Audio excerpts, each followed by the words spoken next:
Hai Sonic. Meskipun bentuk kabel internet bawah laut sangat besar, namun ukuran sebenarnya dari kabel ini sangatlah kecil seperti rambut manusia. Kabel bawah laut dilapisi dengan berbagai lapisan, untuk melindungi dari kerusakan luar seperti gempa bumi, tekanan air laut, dan sebagainya. Berikut ini adalah proses singkat pembuatan kabel internet bawah laut.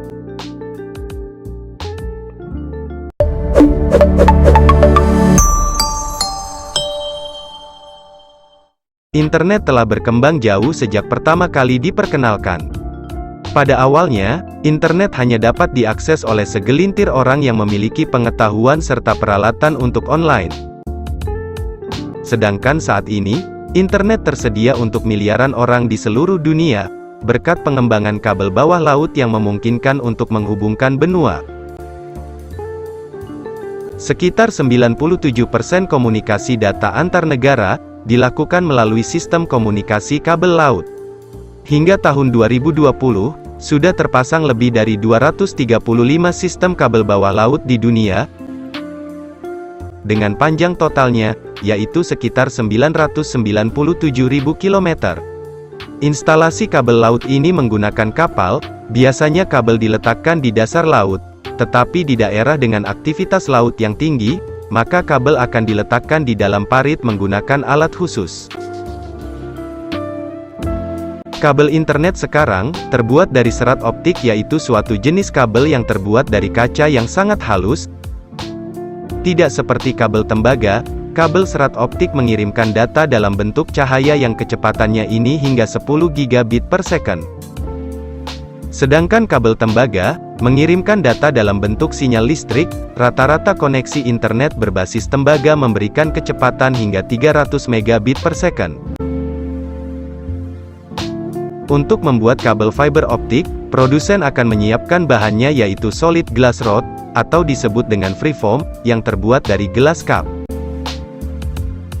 Freeform dibuat dengan suatu proses kimia yang disebut dengan Modified Chemical Vapor Deposition, yang disingkat MCVD.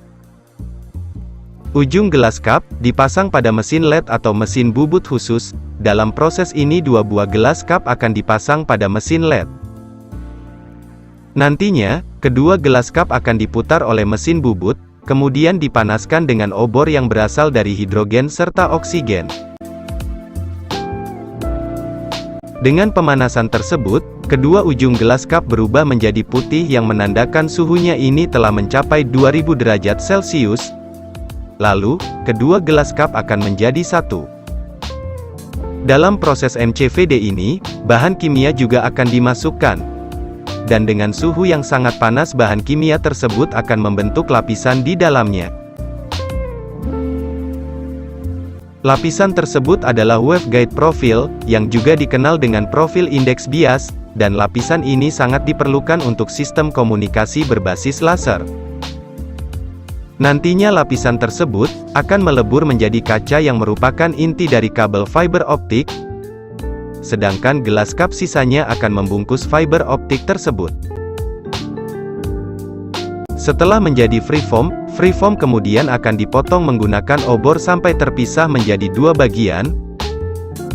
Selanjutnya, preform yang sudah dipotong kemudian dikonversi menjadi serat optik, yang prosesnya ini disebut dengan fiber drop. Freeform dimasukkan ke dalam graphite furnace lalu dipanaskan dengan suhu 2000 derajat Celcius, untuk melunakkan ujung freeform. Kemudian gaya gravitasi membuat ujung kaca freeform akan turun ke bawah. Untaian kaca yang pertama kali jatuh akan dipotong, lalu sisa potongan untaian dimasukkan ke dalam suatu rangkaian yang berfungsi untuk mengontrol diameter serat optik, agar tetap stabil pada diameter 125 mikrometer. Untaian kaca dibiarkan turun ke bawah melewati ruang pendingin yang berisi air dan gas helium. Serat yang keluar dari ruang pendingin, nantinya akan memiliki temperatur suhu ruangan. Kemudian serat optik akan menuju sebuah drum untuk digulung. Namun sebelumnya serat optik akan dilakukan pengujian untuk memastikan kualitasnya.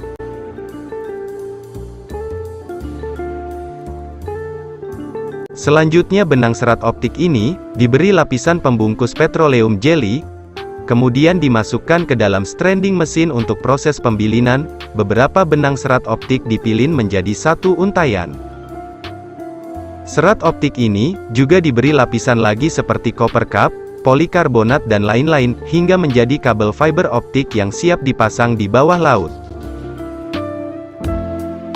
Kabel fiber optik yang dipasang di bawah laut memiliki ketebalan antara 7-10 cm. Meskipun kabel tersebut memiliki diameter yang besar, namun inti dari kabel fiber optik sangatlah kecil.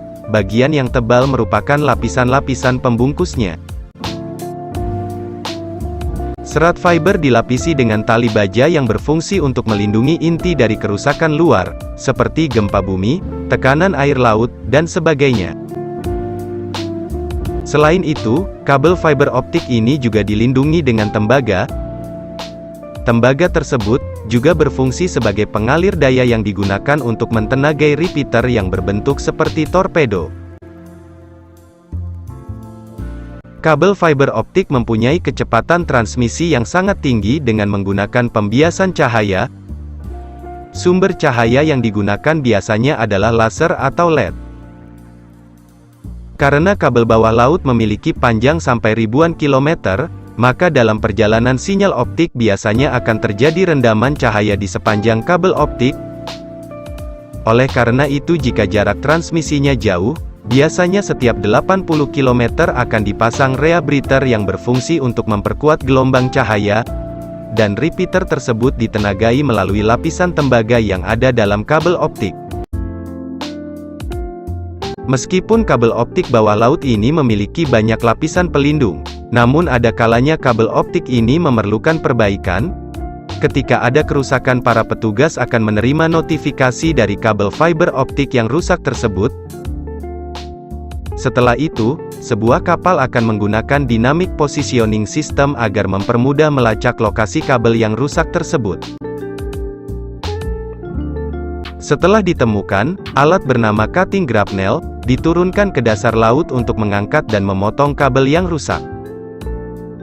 Setelah terpotong menjadi dua, kemudian holding grapnel akan diturunkan untuk mengambil potongan pertama dari kabel. Kemudian potongan kedua dari kabel nantinya juga akan diambil dan ditaruh di atas kapal untuk proses penyambungan. Di atas kapal, para petugas menggunakan fusion splash, yakni metode yang digunakan untuk menyambungkan kabel fiber satu sama lain, dengan memanfaatkan alat yang menggunakan panas. Ketika semua kabel fiber optik tersambung menjadi satu, selanjutnya kabel fiber optik akan diturunkan lagi ke dasar laut.